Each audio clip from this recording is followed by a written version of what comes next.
अस्सलाम वालेकुम दोस्तों, आप देख रहे हैं सजाद हुसैन यूट्यूब चैनल। अच्छा, आज मुझे बार बार कमेंट्स में एक बंदा बोल रहा है कि यार जो है ना एक्सीवेशन पे एक वीडियो बनाओ कि क्रेन जब किसी खड्डे के पास लगानी हो या काम करना हो तो उस पे हमें ज़रा डिटेल से बताओ, क्योंकि मेरे व्यूवर ज़्यादा नए लोग होते हैं, नए ऑपरेटर होते हैं, इंडिया हो, पाकिस्तान हो या कहीं और से भी लोकल भी,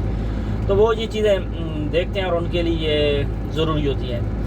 तो मैं आज इस पे थोड़े डिटेल से बात करूंगा कि ताकि हर एंगल से थोड़ा आपको इस चीज़ पे पता चल जाए। बेसिकली क्रेन ऑपरेशन में सबसे इम्पोर्टेंट चीज़ या सबसे बेस जो रहती है ना, वो आपकी क्रेन के आउट रिगर हैं। आउट रिगर, मैं मोबाइल क्रेन की बात कर रहा हूँ, क्रॉलर की तरफ अभी नहीं जा रहा,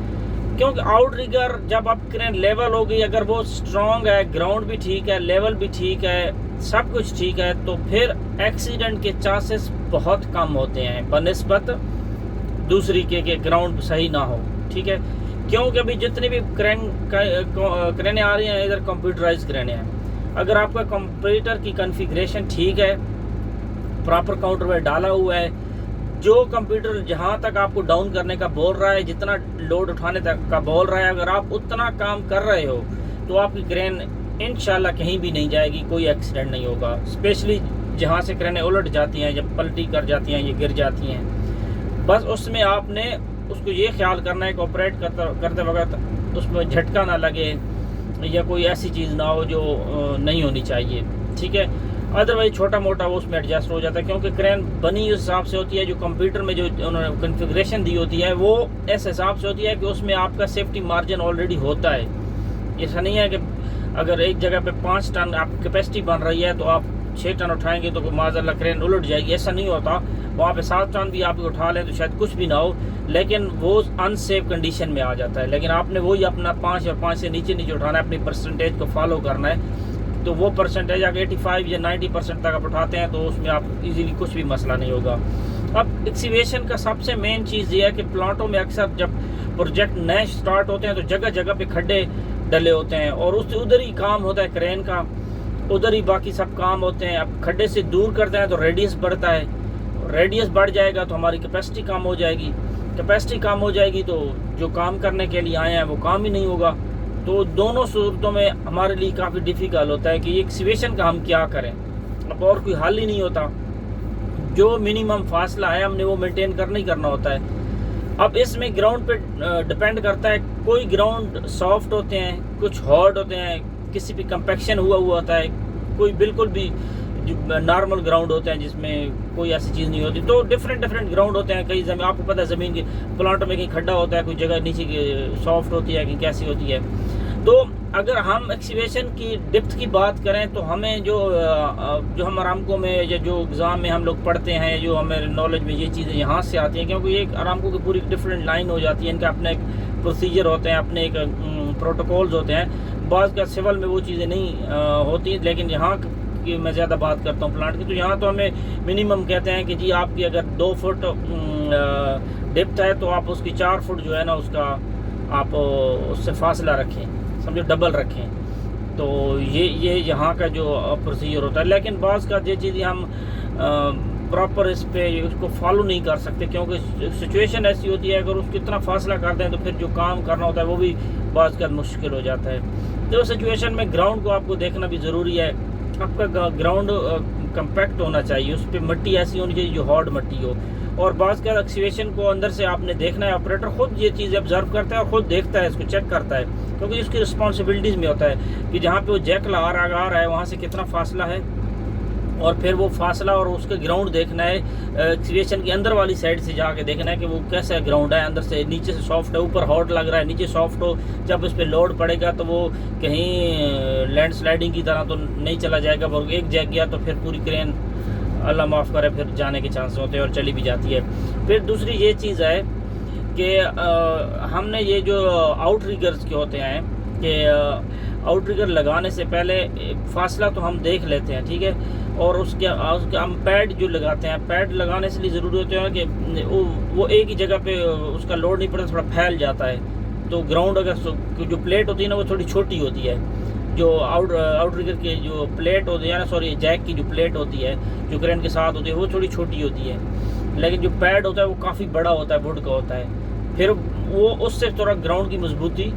थोड़ी और बढ़ जाती है। ठीक है, तो पावर पैड तो हमने यूज़ करने ही करने होते हैं, और जितना बड़ा पैड होता है उतना हमें फ़ायदा होता है, उससे ये चीज़ जो है ना ग्राउंड बैठने के चांसेस कम होते हैं। फिर आपने जब एक्सीवेशन देखनी है ना, आपने ये चीज़ को भी जिसको भी आपके जहन में होना चाहिए कि मैंने लिफ्ट कहाँ से किस तरफ करना है, कहाँ से आपने कितना डाउन देना है। फॉर एग्जांपल एक्सीवेशन का जो खड्डा आ रहा है आपका बैक साइड में आ रहा है एक जैक के पास, ठीक है, लेकिन आपने उस एक्सीवेशन में काम नहीं करना, आपने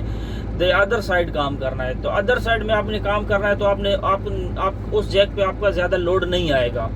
तो ये चीज़ भी आपके जहन में होनी चाहिए कि हाँ इस पे मेरा ज़्यादा लोड नहीं आएगा, मेरा काम दूसरी साइड में लोड ज़्यादा मैंने उस तरफ डाउन मारना है। और कभी ऐसा होता है जिस खड्डे के पास आपका जैक आ रहा है उसी जैक के ऊपर आपने बूम डाउन देना है और उधर ही आपने काम कर रहा है, और जो मेन आप लिफ्टिंग कर रहे हैं उसी जगह पे होनी है। तो वो सारा लोड अगर उसी जैक पे आ रहा है तो फिर आपने उस जैक को जितना हो सके आपने उसको सेव करना है, स्ट्रॉन्ग करना है, उस ग्राउंड को उसको चेक करना है।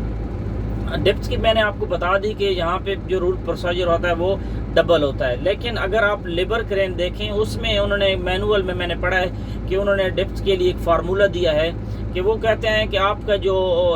एक्सीवेशन है उससे आपकी क्रेन के आउटरिगर का फासला इतना होना चाहिए कि आपका जो अगर उसको आप एंगल में बनाएं ऐसे एंगल में तो वो 45 डिग्री बनना चाहिए।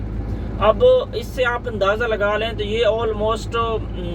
डबल बनता है या डबल से कम बनता है, मुझे इसका एग्जैक्ट नहीं पता, लेकिन मैं आपको मेरे पास पेपर नहीं है, लेकिन जैसे ये खड्डा है और जहाँ क्रेन है तो जो ये खड्डे की डिप से आप ऐसे क्रॉस में लेके जाओगे ना क्रेन की जैक तक, यहाँ तक ऐसे समझिए जहाँ पे जैक है जहाँ से खड्डा स्टार्ट हो रहा है ये फासला 2 फुट का है, तो हमने डिप से जैसे ऐसे एंगल लेके जाना है तो ये करंट का जैक है, तो ये जो दरमियानी फासला है ये इधर जो एंगल बनेगा ना ये एंगल ये 45 एंगल होना चाहिए। अगर 45 का एंगल बनता है और आपका फासला इतना है तो वो कहते हैं कि आपकी क्रेन सेफ है। लेकिन मैं फिर बता रहा हूँ कि फासले से सिर्फ चीज़ें सेफ नहीं होती, आपने ग्राउंड कंडीशन लाजिम चेक करनी है। बाज़ बात ऐसी जगह भी होती हैं ऊपर कंक्रीट पाइप होती है लेकिन नीचे से अगर ग्राउंड सॉफ्ट है और आपने कॉर्नर कंक्रीट के कॉर्नर पे लगा दिया कि यह तो कंक्रीट है, ये तो मजबूत है, यहाँ से तो क्रेन बैठ नहीं सकती, और उसके कॉर्नर पे बड़ा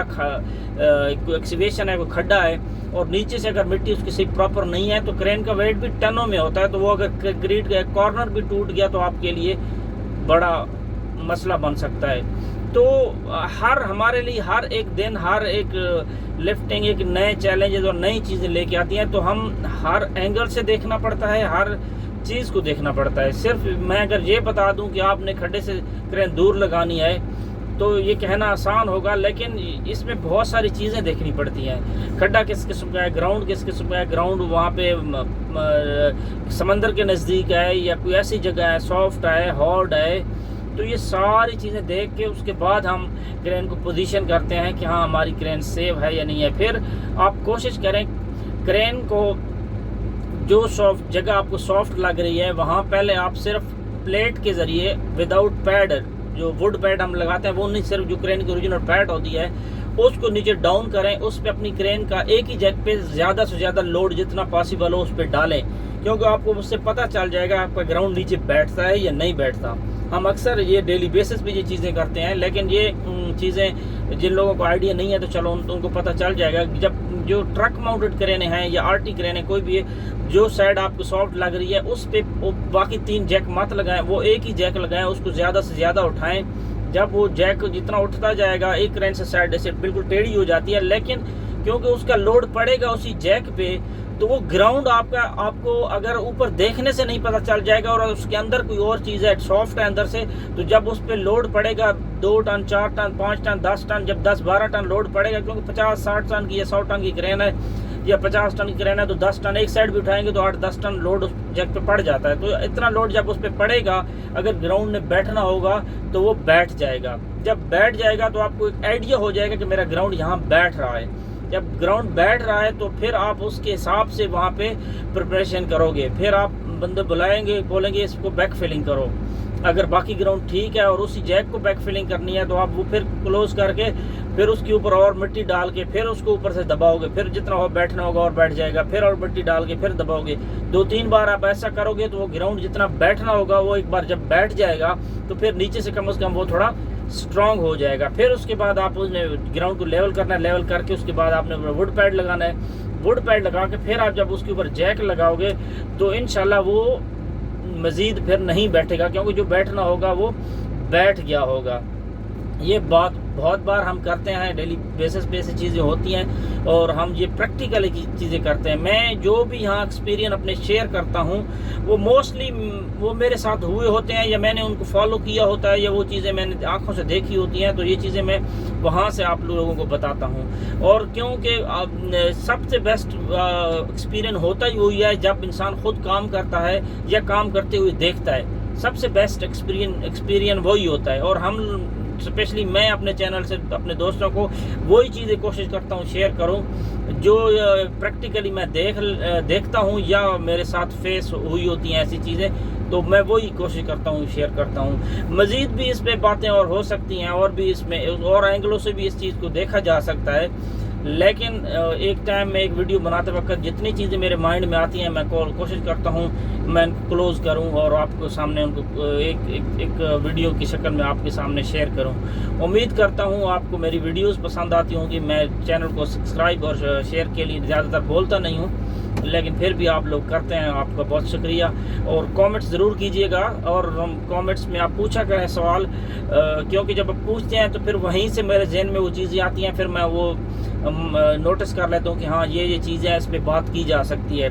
मुझे खुद पता होता है तो ठीक है, नहीं तो मैं किसी से मालूमात करके भी और ये चीज़ें इकट्ठी करके इंशाल्लाह फिर मैं शेयर करता हूँ। ऑलरेडी मैं एक जूम लाइन नई मॉडल की क्रेन आई है 110 टन की, अभी जूम लाइन की नई क्रेनें काफ़ी आ रही हैं मार्केट में, चाइनीज़ क्रेन है, उस पर मैं कोशिश कर रहा हूँ मुझे वो क्रेन कहीं से अवेलेबल हो या उसकी वीडियो तो मैं अपने चैनल पे इंशाल्लाह ज़रूर शेयर करूँगा। वीडियो को पूरा देखा करें, आपको चीज़ पूरी समझ आएगी और दुआओं में याद रखिएगा। अल्लाह हाफिज़।